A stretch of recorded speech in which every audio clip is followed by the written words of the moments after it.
तो कुछ ही घंटे बचे हैं और उसके बाद कर्नाटक की जनता मतदान करेगी और इस वक्त हर कोई पूरी कोशिश कर रहा है कि लोगों को संबोधित करके वोट बटोरे जाए। प्रधानमंत्री नरेंद्र मोदी कर्नाटका के चिकमंगलूर में अभी लाइव हैं। ठप पड़ा है। ಈ ನಾಮದಾರ ವ್ಯಕ್ತಿ ಪಾರ್ಲಿಮೆಂಟ್ ಪ್ರವೇಶ ಮಾಡಿದಾಗ ಮತ್ತು ಕಾಂಗ್ರೆಸ್ಸಿನ ಪ್ರಧಾನ ಕಾರ್ಯದರ್ಶಿಯಾದಾಗ ಹೊಸ ಯುವ ರಕ್ತಗಳಿಗೆ ಒಂದು ಅವಕಾಶವನ್ನ ಮಾಡ್ತೇವೆ, ಹೊಸ ಯೋಚನೆಗಳು ಹೊಸ ಯೋಜನೆಗಳನ್ನ ತರ್ತೇವೆ ಅಂತ ಘೋಷಣೆನ ಮಾಡಿದ್ರು. ಆದ್ರೆ ಇವತ್ತಿಗೂ ಕೂಡ ಕಾಂಗ್ರೆಸ್ಸಿನೊಳಗೆ ಯಾವುದೇ ಹೊಸ ಆಲೋಚನೆಗಳು ಬರಲಿಲ್ಲ, ಹೊಸ ನಾಯಕತ್ವ ಬರಲಿಲ್ಲ, ಯುವಕರಿಗೆ ಯಾವುದೇ ಆಶಾವಾದವನ್ನು ಕೂಡ ಕೊಡಲಿಲ್ಲ. न उनको कांग्रेस की चिंता है, न उनको 125 साल पूरी कांग्रेस की परंपरा की चिंता है, न उनको कांग्रेस के बुजुर्ग बड़े सीनियर नेताओं की परवाह है, न उन्हें देश की परवाह है। सुबह शाम सोते समय, जागते समय, खाते समय, नहाते समय, आते समय, जाते समय दिमाग में यही चल रहा है, प्रधानमंत्री की कुर्सी, प्रधानमंत्री की कुर्सी, प्रधानमंत्री की कुर्सी। ಕಾಂಗ್ರೆಸ್ಸಿನೊಳಗೆ ಈ ದೇಶದ ಬಗ್ಗೆ ಕಾಳಜಿ ಇಲ್ಲ, ಅದರಲ್ಲಿರ್ತಕ್ಕಂಥ ಹಿರಿಯರ ಬಗ್ಗೆ ಗೌರವ ಇಲ್ಲ. ಅದರ ಬದಲಾಗಿ ಕುಳಿತಾಗ, ನಿಂತಾಗ, ಓಡಾಡುವಾಗ, ಮಲಗಿದಾಗ, ಊಟ ಮಾಡುವಾಗ ಎಲ್ಲ ಸಂದರ್ಭದಲ್ಲೂ ಒಂದೇ ಅವರಿಗೆ ಪ್ರಧಾನಮಂತ್ರಿಯ ಕುರ್ಚಿ ಅಂತಕ್ಕಂಥ ಆಲೋಚನೆಯನ್ನು ಬಿಟ್ಟರೆ ಈ ದೇಶದ ಬಗ್ಗೆ ಯಾವುದೇ ಕಾಳಜಿಯನ್ನು ಅವರು ಇಟ್ಟುಕೊಂಡಿಲ್ಲ. उनको लगता है ये प्रधानमंत्री पद की कुर्सी इस एक परिवार के लिए रिजर्व है, आरक्षित है, उसमें कोई आकर के बैठ नहीं सकता है, ये तो उनका पैतृक हक है. ಕಾಂಗ್ರೆಸ್ಸಿನೊಳಗೆ ಪ್ರಧಾನಮಂತ್ರಿಯ ಕುರ್ಚಿ ಆ ವಂಶದ, ಆ ಪರಂಪರೆಯ, ಅವರ ಕುಟುಂಬದ ಆಸ್ತಿಯಾಗಿದೆ. ಆ ಕಾಂಗ್ರೆಸ್ಸಿನೊಳಗೆ ಆ ಪ್ರಧಾನಮಂತ್ರಿಯ ಕುರ್ಚಿಯ ಮೇಲೆ ಬೇರೆ ಯಾರೂ ಕೂಡ ಕುಳಿತುಕೊಳ್ಳುವಂಥದ್ದಿಲ್ಲ, ಪರಂಪರಾಗತವಾಗಿ ಅವರ ಆಸ್ತಿಯಾಗಿ ಬಿಟ್ಟಿದೆ ಅದು. पार्लियामेंट में 40 सीट मुश्किल से आई है. हिंदुस्तान के सभी राज्यों में पिछले 4 साल में सफाया हो गया. कांग्रेस पार्टी लगातार 25-30 चुनाव हार चुकी है.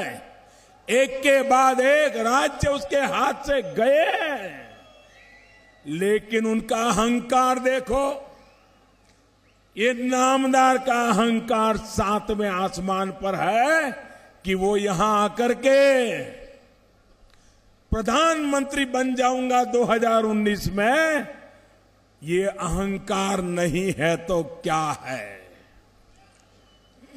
2004ರಿಂದ 10 ವರ್ಷಗಳ ಕಾಲ ಆಳ್ವಿಕೆಯನ್ನು ಮಾಡಿದಂತ ಕಾಂಗ್ರೆಸ್ ಸರ್ಕಾರ ಈಗ ಒಂದಾದ ಮೇಲೆ ಒಂದಂತೆ ಎಲ್ಲ ರಾಜ್ಯಗಳನ್ನ ಕಳೆದುಕೊಂಡು ಹೋಗುತ್ತಾ ಇದೆ. ಎಲ್ಲ ಕಡೆ ಜನ ಅವ್ರನ್ನ ತಿರಸ್ಕಾರವನ್ನ ಮಾಡ್ತಿದ್ದಾರೆ. ಆದರೂ ಕೂಡ ಆ ಕಾಂಗ್ರೆಸ್ಸಿನ ನಾಯಕರಿಗೆ ಅಹಂಕಾರದ ಮಾತುಗಳು, ಅಹಂಕಾರದ ಧೋರಣೆಗಳು ಕಡಿಮೆ ಆಗಿಲ್ಲ. कांग्रेस के स्वभाव में लोकतंत्र का नामो निशान नहीं.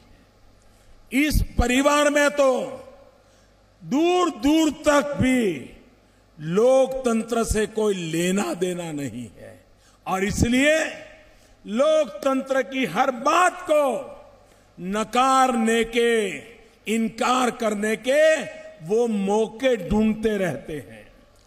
ಕಾಂಗ್ರೆಸ್ಸಿನೊಳಗೆ ಪ್ರಜಾತಂತ್ರದ ಯಾವುದೇ ಲಕ್ಷಣಗಳಾಗಲಿ, ಒಂದೇ ಒಂದು ಸಂಕೇತಗಳಾಗಲಿ ಇಲ್ಲ.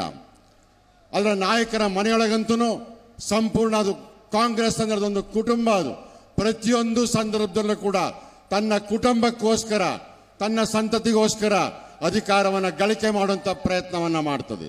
आपने देखा होगा पिछले कई चुनावों से कांग्रेस लगातार हार रही है, और चुनाव के पराजय के बाद तुरंत कांग्रेस लोकतंत्र को स्वीकार करने के बजाय ईवीएम को दोषी ठहराने के लिए जोर जोर से झूठ बोलती है। ತಾವು ನೋಡಿರಬಹುದು ಇತ್ತೀಚಿನ ದಿನಗಳಲ್ಲಿ ಒಂದಾದರ ಮೇಲೆ ಒಂದಂತೆ ಕಾಂಗ್ರೆಸ್ ಚುನಾವಣೆಯನ್ನ ಸೋಲ್ತಾ ಇದೆ.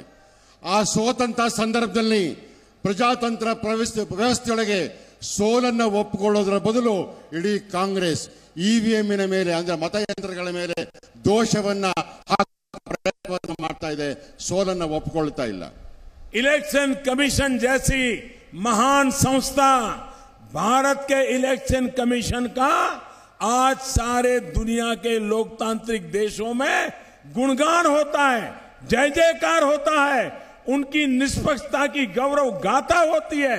किसी भी की सरकार रही हो, हमारे देश के इलेक्शन कमीशन की तारीफ हुई है, लेकिन जब से कांग्रेस हार रही है वो इलेक्शन कमीशन को भी बदनाम करने में जुटी हुई है। ನಮ್ಮ ದೇಶದ ಚುನಾವಣಾ ಆಯೋಗ ಬಹಳ ವ್ಯವಸ್ಥಿತ ಒಂದು ಚುನಾವಣೆಯನ್ನು ಮಾಡುತ್ತೆ. ಪ್ರಪಂಚದ 8 ದೇಶಗಳಲ್ಲಿ